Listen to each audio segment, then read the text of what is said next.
I'm Tina, and Axiom gives me hope for our future. The reason I became a volunteer at the Axiom is all due to my son, Timothy. He started coming to Axiom when it first opened, and he was in junior high.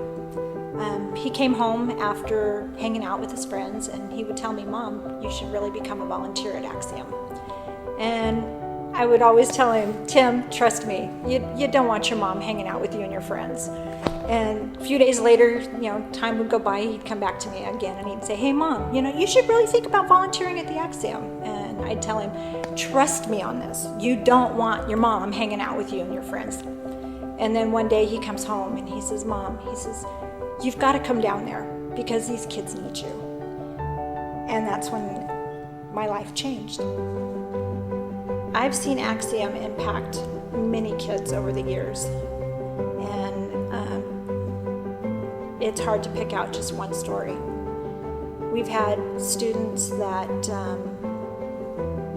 just needed a hug from a mom, or students that needed extra time in homework or whatever.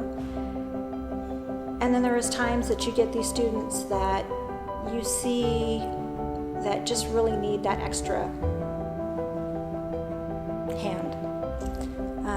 We've had kids that have come through here that have been so angry at the world, and we just get to know them and find out what makes them tick.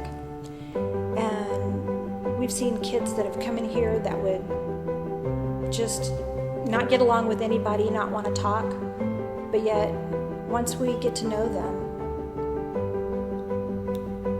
they open up, and we see them go from this angry kid who's angry at the world to making friends and finding out that they're loved just as much as the kid who comes in behind them or the kid that came in before them.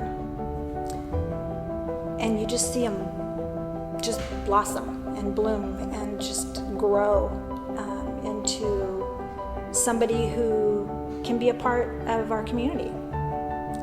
Had one young man that we've seen go through so many changes that when we had Thanksgiving, and his dad came in and shared Thanksgiving with us, and he actually told me, he says, "I don't know what you guys do here, but whatever it is, to keep doing it, because my son is not the same as he used to be." That was huge. And that's when it really showed me how important that we are here. These kids down here are amazing, and it's a joy to be part of their life.